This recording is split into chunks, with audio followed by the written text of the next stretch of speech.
Sir, कौन सी वो सीटें हैं जहां ओवैसी अभी भी मजबूत स्थिति में है, उनके अध्यक्ष भी यहां से मैदान में है? जी, जैसा कि अभी अभी कहा कि पिछले बार जो ओवैसी जी ने 5 सीटें जीती थी, 4 कैंडिडेट तो 4 विधायक तो चले गए आरजेडी में, तो कुल मिलाकर जो लोगों के पास मैसेज गया है, जो खासकर मुस्लिम वर्ग को एक मैसेज गया है कि आखिर जो सत्ता में जा सकता है, उसी में जाना है विधायक को, तो कहीं ना कहीं ओवैसी जी की स्थिति कमजोर हुई है इस बार। हालांकि प्रयास वो बहुत कर रहे हैं, लेकिन कमजोर हुई है। और बात रहे वोटर की, तो वोटर में इस बार बिखराव है। बिखराव इसलिए भी है क्योंकि सारे जो मुस्लिम बेल्ट है, जहां मुस्लिम आबादी ज्यादा है, ज्यादा मतदाता है, वहां सभी पार्टी ने लगभग मुस्लिम उम्मीदवार ही उतारा है। तो इसमें महागठबंधन का जो दिख रहा है कि उसको फायदा हो सकता है, क्योंकि मुस्लिम वोट बिखरेगा। हर विधानसभा सीट में आप देखेंगे कि ज्यादा मुस्लिम कैंडिडेट ही हैं, और उसमें अगर एनडीए को देखा जाए तो मुझे लगता है कि एनडीए गठबंधन को लाभ हो सकता है। तो कह रहे हैं कि बिखराव तो होगा क्योंकि उम्मीदवार मुस्लिम है। तो ये सीमांचल की शुरुआती चर्चा है। अब जरा आपको इसी दूसरे दौर के इलाके में लेके चलते हैं। भागलपुर 7 सीटें हैं, जिसमें से पिछली बार 6 सीटें एनडीए ने जीती थी, 1 भागलपुर मेन दूसरी बार अजय शर्मा ने जीती थी, और तीसरी बार यहां कांग्रेस के उम्मीदवार हैं। हालांकि पिछली बार भागलपुर से एलजेपी की बहुत अहम भूमिका थी और अजीत शर्मा यहां भागलपुर से दूसरी बार विधायक बने थे। लेकिन भागलपुर की चर्चा सिर्फ इसलिए नहीं है कि 7 में से 6 एनडीए ने जीती थी और अब की बार अजीत कुमार फिर मैदान में है, अजीत शर्मा एक बार फिर मैदान में है। चर्चा इसलिए है कि भागलपुर की 2 सीटों पर कांग्रेस और आरजेडी के बीच फ्रेंडली फाइट है। 2 सीटें कौन सी हैं आपको बता दें, कहलगांव और सुल्तानगंज है, जहां कांग्रेस और आरजेडी के उम्मीदवार आमने सामने हैं। भागलपुर में राहुल और तेजस्वी अपने अपने उम्मीदवार के लिए अलग अलग प्रचार कर चुके हैं। तो बड़ी दिलचस्प बात यह है कि जहां सीमांचल में यह टकराव है, तो भागलपुर के इलाके में कांग्रेस और आरजेडी आमने सामने हैं। आइए आपको सुनवाते हैं कि वहां की हकीकत क्या है, फिर आगे चर्चा करते हैं। लोगों के महागठबंधन राष्ट्रीय जनता दल के प्रत्याशी भाई रजनीश जी को हम लोगों ने टिकट दिया है। आप सब लोगों से हम कहना चाहते हैं कि एकजुट होकर के इस बार रजनीश को लालटेन पर बटन दबा करके भारी बहुमत से विजय बनाए। सरकार बनाना है कि नहीं बनाना है? मेरे सब लोग हाथ उठा के बताओ, सरकार बनाना तो सरकार कैसे बनेगा?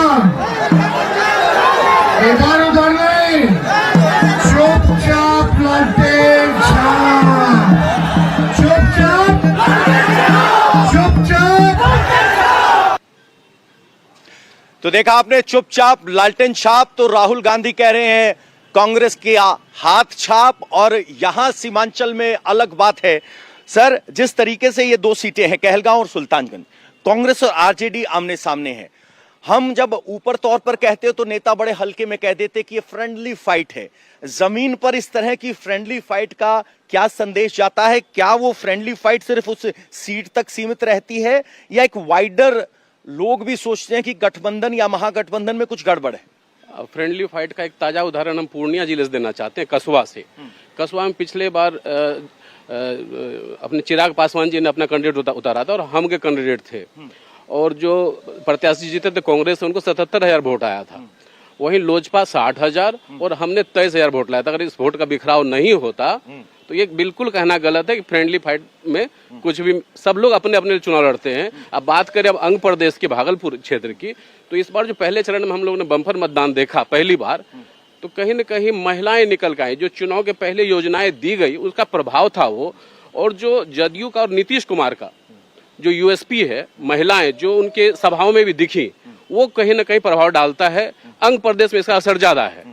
अंग प्रदेश में असर ज्यादा है। 7 सीटों में से 6 जीते थे भागलपुर में, अगर देखा जाए तो वही असर होगा। सर, हम आपसे समझना चाहते हैं, सर ने कहा महिलाएं वोटर डालती हैं, फ्रेंडली फाइट का भी असर बताया। इस तरह की फ्रेंडली फाइट का असर क्या एक सीट तक सीमित रहता है या वाइडर में भी जाता है उसका? नहीं, वाइडर में जाता है, बिल्कुल जाता है। इसलिए कि जब आप फ्रेंडली फाइट करते हैं, एक ही गठबंधन में आप शामिल हैं, 2 पार्टी आमने सामने होती है, तो इसका मैसेज पूरे राज्य में जाता है कि निश्चित रूप से गठबंधन में ठीक ठाक नहीं चल रहा है सब कुछ, तो इसका असर होता है। और जो वोटर है उसमें बिखराव की भी संभावना होती है। तो इसलिए गठबंधन यदि है तो वह मजबूती से होनी चाहिए। असर जमीन पर दिखाई देता है। एक बात और आपको बता दें कि यहां अगर किशनगंज में देखें तो यहां बिखराव हुआ था, यहां भी सीटों को लेकर बड़ी मारामारी थी। जो पप्पू यादव आपको बार बार कहते हुए दिखाई दिए कि विनेबल सीट्स मिलनी चाहिए, तो वो विनेबल सीट्स क्या थी? मुस्लिम भरोसा कर रहे हैं राहुल पे या मुस्लिम भरोसा कर रहे हैं तेजस्वी पे, उस पे बड़ा झगड़ा हुआ था, अंत में समझौता हुआ। सर, कांग्रेस हमेशा कह रही थी विनेबल सीट्स, खासकर इस रीजन में बड़ी खींचतान हुई थी।